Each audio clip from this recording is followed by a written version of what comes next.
சற்று முன் வெளியான தகவல். கலைஞர் மகளிர் உரிமை தொகை புது பயனாளிகளுக்கு ரூபாய் 1000 வழங்கும் முன் ஒரு 3 முக்கிய தகவல் வெளியே உள்ளது. அது என்னன்னு பார்க்க போறோம். நீங்க நம்ம சேனல் சப்ஸ்கிரைப் பண்ணாம இருந்தா மறக்காம லைக் பண்ணிக்கோங்க, சப்ஸ்கிரைப் பண்ணிக்கோங்க. வாங்க வீடியோக்குள்ள போகலாம். தமிழ்நாட்டில் மேலும் 1.48 லட்சம் பேருக்கு மகளிர் உரிமை தொகை வழங்கப்பட உள்ளது. புதிய பயனாளிகள் எல்லோரும் சோதனை செய்யப்பட உள்ளன. அவர்களின் வங்கி கணக்குகள் சோதனை செய்யப்பட உள்ளது. கலைஞர் மகளிர் உரிமை தொகை திட்டத்தின் கீழ் 1.13 கோடி மகளிர் மாதந்தோறும் 1000 பெறும் நிலையில் இத்திட்டத்தின் பல்வேறு காரணங்களால் விடுபட்ட 1.48 லட்சம் மகளிருக்கு ஜூலை 15ஆம் தேதி முதல் தொகை வழங்கப்படும் என்று அறிவிக்கப்பட்டு உள்ளது. வங்கி கணக்கில் பணம் செல்வதை உறுதி செய்ய ₹1 அனுப்பி சோதனை செய்யப்பட உள்ளது. கலைஞர் மகளிர் உரிமை தொகை திட்டம் 2 முக்கிய நோக்கங்களை கொண்டது. குடும்பத்திற்காக வாழ்நாள் எல்லாம் ஓயாமல் உழைத்துக் கொண்டிருக்கும் பெண்களின் உழைப்பிற்கு கொடுக்கும் அங்கீகாரம் முதன்மையானது. அடுத்து ஆண்டுக்கு ₹12,000 உரிமை தொகை என்பது பெண்களின் வாழ்வாதாரத்தை மேம்படுத்தி வாழ்க்கை தரத்தை உயர்த்தி சமூகத்தில் சுயமரியாதையோடு வாழ்வதற்கு வழிவகுக்க வேண்டும் என்பதாகும். சமூகத்தில் வெற்றி பெறக்கூடிய ஒவ்வொரு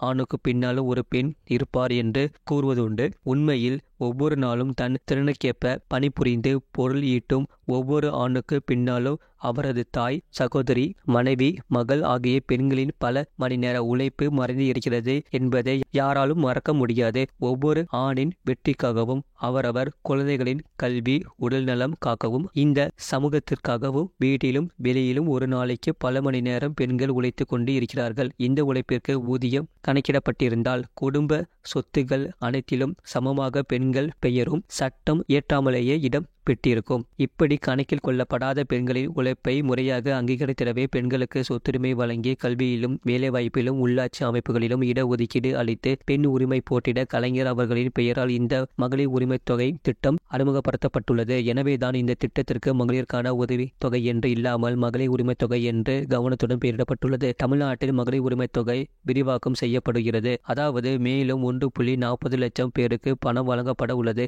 இந்த திட்டத்தின்படி தமிழ்நாட்டில் உள்ள பெண்களுக்கு ரூபாய் 1000 ஏற்கனவே வழங்கப்பட்டு வருகிறது. தற்போது கூடுதல் பெண்களுக்கு பணம் வழங்கப்பட உள்ளது.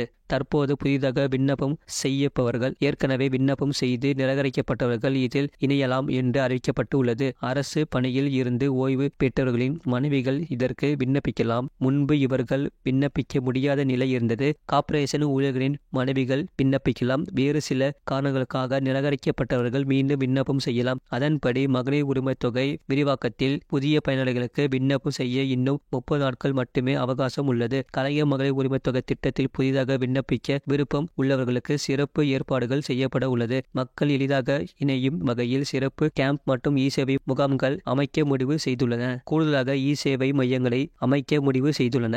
இந்த நிலையில்தான் கலைஞர் மகளிர் உரிமை தொகை திட்டத்தில் புதிதாக விண்ணப்பித்தவர்களுக்கு இன்ப அதிர்ச்சி அளிக்கும் வகையில் நல்ல செய்தி ஒன்று சென்றுள்ளது. 1.80 லட்சம் பேர் மேல்முறையீடு மற்றும் புது விண்ணப்பம் செய்ய வாய்ப்புள்ளதாக கூறுகிறார்கள். அதில் 90% பேருக்கு விண்ணப்பங்கள் ஏற்கப்பட வாய்ப்புள்ளதாக அரசு வட்டார தகவல் தெரிவிக்கின்றன. பொது அடிப்படை வருமான யூனிவர்சல் பேசிக் இன்கம் என்ற பெயரில் உலகில் பல நாடுகளின் சோதனை முறையில் குறிப்பிட்ட சில பகுதிகளில் ஒரு சில பிரிவினரின் மட்டும் இத்தகைய இத்திட்டம் நடைமுறைப்படுத்தப்பட்டு வருகிறது. அப்படி பரிசோதனை அடிப்படையில் நிறைவேற்றப்பட்ட திட்டத்தின் மூலமாகவே பல குறிப்பிடத்தக்க மாற்றங்கள் நிராகரிக்கப்பட்டதாக பொருளாதார ஆய்வாளர்கள் கருத்து தெரிவிக்கின்றன. இதுபோன்ற செய்திகளை உடனுக்குடன் அறிந்து கொள்ள மறக்காம சேனலை சப்ஸ்கிரைப் செய்யுங்கள், மற்றவர்களுக்கு தெரியப்படுத்த ஷேர் செய்யுங்கள்.